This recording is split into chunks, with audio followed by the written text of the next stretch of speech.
Oi, gente, bom dia. Hoje, segunda-feira, dia 15, né? 15/1. E eu quero trazer aqui, nesta reflexão de hoje, um resumo da mensagem de ontem à noite. A gente falou sobre estabilidade emocional. A mensagem na igreja a gente colocou o nome de firmes e constantes. Mas a proposta da mensagem é falar sobre estabilidade emocional, né? Porque a gente só tem condições de ficar firme e constante quando a gente tem estabilidade emocional. Se o nosso emocional estiver abalado, ele abala tudo, né? Abala tudo, abala a nossa constância, abala a nossa firmeza, abala a nossa fé, abala toda a nossa estrutura, né? E é isso que eu quero conversar aqui, baseado no texto de 1 Coríntios capítulo 15, versículo 58, que fala exatamente assim, ó. Portanto, meus amados irmãos, sede firmes e constantes, sempre abundantes na obra do Senhor, sabendo que o vosso trabalho não é vão no Senhor. Quando ele começa essa sentença, essa finalização, na verdade, aqui do capítulo, dizendo portanto, ele está se referindo a tudo que ele falou antes desse capítulo 15, né, que ele fala sobre a ressurreição de Jesus. Ele fala que a ressurreição de Jesus ela não é para si, mas ela é um penhor, né? É aquilo que garante também a nossa própria ressurreição. Sobre o fato da nossa vida ser uma vida abençoada, porque nós estamos nessa atmosfera, nessa perspectiva de ressurreição da nossa própria natureza, né? Da reformulação daquilo que nós somos, né? Onde nossa parte corruptível, ou seja, nosso corpo que morre, né? Ele vai ser revestido por uma incorruptibilidade, ou seja, nós teremos um corpo glorificado como o de Jesus. Então, se há uma promessa tão grande para a gente, no que diz respeito à eternidade, quando nós sairmos desse mundo, quando nós formos levados deste mundo, nós sermos semelhantes a Jesus no sentido de corpo, no sentido de ser espiritual, totalmente planificado. Se há essa expectativa, se a gente tem essa expectativa, ele fala, portanto, seja firme e constante, sempre abundantes na obra do Senhor, porque o vosso trabalho não é vão no Senhor. Então, não tem como você não ficar firme, não tem como você não ficar constante se você tem como objetivo, como alvo final, como ponto de parada predeterminada, o céu, né? Mas para que a gente fique firme, porque a gente está nesse mundo ainda, né? A gente vive a teologia do já e ainda não. O que é a teologia do já e ainda não? Que é muito comum no livro de Mateus. Nós já fomos salvos, mas ainda estamos aguardando o desdobramento da história, o desdobramento das coisas finais, né? Para que então haja uma efetivação dessa salvação, que é a glorificação. Então a gente passou pelo processo de conversão e todo o processo, todos aqueles processos da salvação, justificação e a transformação do nosso ser, regeneração, tudo isso. Mas vai chegar o momento final que vai culminar com a glorificação, ou seja, quando nós teremos o corpo glorificado. Mas até que aconteça isso, a gente está na carne. Enquanto a gente está na carne, a gente tem que cuidar da gente, né? A Bíblia diz que o homem que controla a sua emoção, ele é mais poderoso do que o homem que domina uma cidade. Então, assim, é muito importante a gente pensar na saúde emocional, e a gente tem visto por aí, nesse mundo, quanto as pessoas estão mal da mente.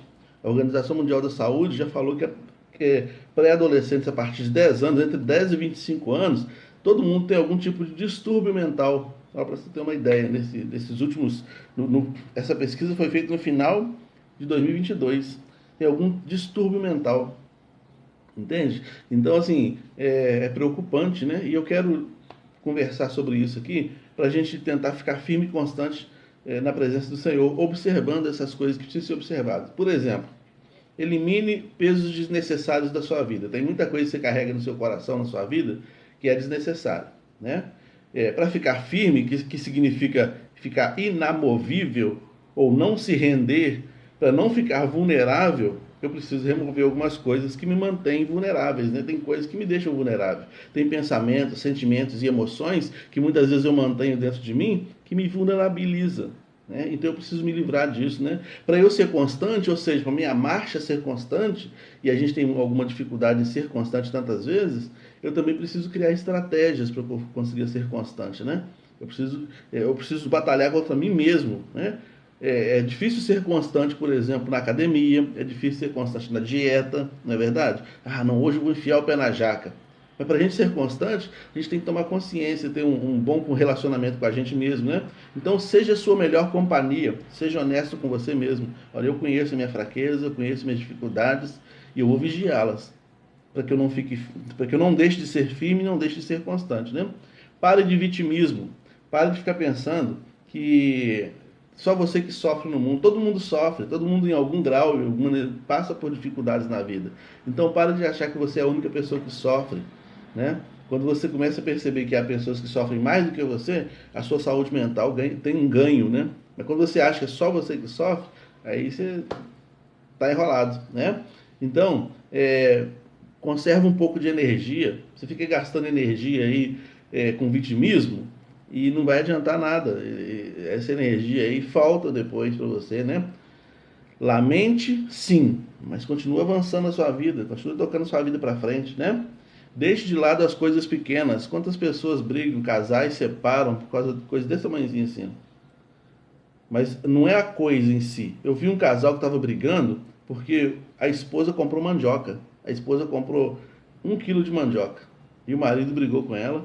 E não demorou muito tempo, esse casal separou. Porque era 1 quilo de mandioca aqui, era a parte de dentro que ficava aberta ali, é uma toalha em cima da cama ali, é uma compra que fez diferenciado. Tipo assim, foi lá no mercado, comprou linguiça, mas eu não queria comer linguiça. Coisinhas desse tamanhozinho assim, ó. Que na verdade não é isso aqui. É o ego. Eles não estão brigando por causa da linguiça ou por causa da mandioca. O rapaz falou isso comigo. A questão aqui não é a mandioca, não. A questão aqui não é a linguiça que você comprou, não. A questão aqui é o ego. É o ego que está disputando, né? Quem é o maior. Entende? Então, comece essas coisinhas pequenininhas, inflama o ego. Então, vai minimizando essas coisinhas pequenas, passa por cima delas, né? Eu até brinquei ontem lá, as irmãs, por exemplo, vão para a festa de salto alto, a panturrilha está quase explodindo, a perna está doendo, mas elas ficam firmes ali, né?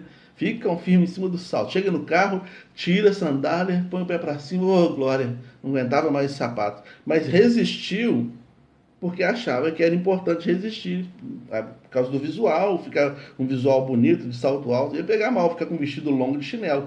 Então, por causa, se a gente resiste por causa de beleza, para aparecer, para ficar bonito, por que não resiste para salvar o casamento, salvar o emprego, salvar o empreendimento, salvar a sua fé? Então resiste pequenas coisas, né? Não fica preso a elas não, deixa as pequenas coisas para lá, a sua energia não vale isso tudo não, entendeu? Ou melhor, essa pequena coisa não vale isso tudo, né? Essa energia toda não. Aceite mudanças, o mundo está mudando, você está mudando, nós estamos mudando, está tudo mudando, tudo muda. E quem é rígido quebra. Um irmão falou o seguinte: sabe por que o vidro quebra? Porque ele é rígido. Se ele fosse de borracha, ele não quebraria. Né? A gente tem que aprender a ser mais adaptável, mais flexível. Entendeu? Seja mais flexível. Não seja tão rígido com você mesmo e com as coisas, não, né? Não relativize as suas falhas. É muito comum de colocar a falha, o defeito ou a culpa do nosso problema em alguém. Não relativiza, não. Assume o seu BO. Fala, não, isso deu errado por causa de mim mesmo. Tem gente que às vezes tem um compromisso. Tem gente que tem o hábito de chegar atrasado. Já viu? Tem gente assim. Tem o hábito de chegar atrasado. Mas por quê? O compromisso é 10 horas da manhã. Aí a pessoa quer ficar dormindo até 10 para as 10. Aí depois quer levantar correndo. Ah, o relógio não despertou. Ah, o Uber não veio. Ah, sempre coloca na culpa no. Sabe de quem que é a culpa? É sua. É sua, seu compromisso é às 10, levanta às 9, cara. Levanta às 9, toma café tranquilo. Porque senão se você começar seu dia correndo, você vai ficar o dia inteiro correndo.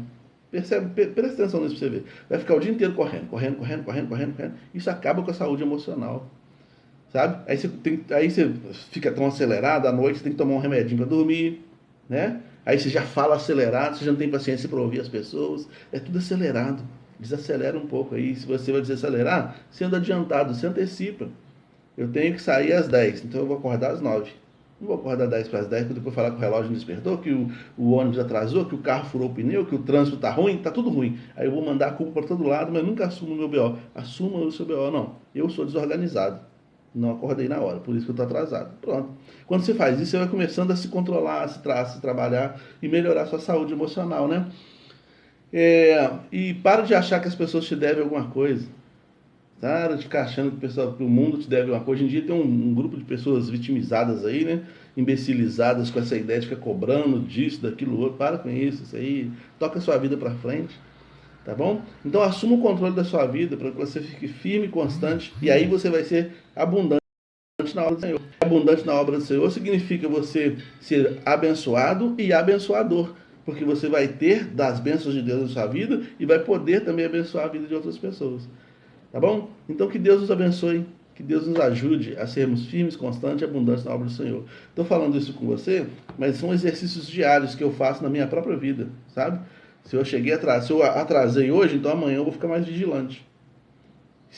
Por exemplo, a live aqui, a gente tem a live todo dia, 8 horas da manhã, né? Eu ligo o celular 7h10. 7h10 eu ligo o celular. Então, eu não tomo café antes, eu tomo café depois, sabe? Para não correr o risco de atrasar. Eu tenho um compromisso. Eu tenho um compromisso. Eu não tenho compromisso. Olha bem, o meu compromisso é com a ética. Eu decidi fazer essa live 8 horas da manhã. Eu decidi compartilhar a palavra do Senhor 8 horas da manhã. Então eu tenho um compromisso comigo mesmo. Eu tenho que ser honesto comigo mesmo, sincero comigo mesmo, respeitar meu próprio espaço, entende? Respeitar a mim mesmo e respeitar você, entende? Então, seja firme e constante, sempre abundante na obra do Senhor, né? Trazendo um pouco de leveza para sua mente, para o seu coração, respirando, mantendo o controle emocional, né? Para que você possa ter firmeza, constância, lembrando que isso aí tem a ver com motivação, criação, intuição, a fé, tudo depende de controle emocional, né? Às vezes a gente tem dificuldade em ter fé, tem dificuldade de ter criação, não consigo criar, não consigo pensar nada novo para minha vida, não consigo ter motivação para viver, é porque você está com o emocional abalado, né? Então coloque ele em dia aí diante do Senhor, tá bom? Vamos orar. Senhor, obrigado pela tua palavra, porque ela é rica e verdadeira, e ela diz respeito a tudo que somos e tudo que precisamos ser. Que ela seja aplicada nos nossos corações, ó Deus, nessa manhã, que ela seja injetada no nosso coração e produza o efeito que glorifica o teu nome. Em nome de Jesus, amém. Que Deus te abençoe, que você tenha uma segunda-feira abençoada na presença do Senhor. Amanhã eu vou fazer a última live antes das férias e depois vou dar uma pausa, só volto em fevereiro, se Deus permitir, tá bom? Deus abençoe.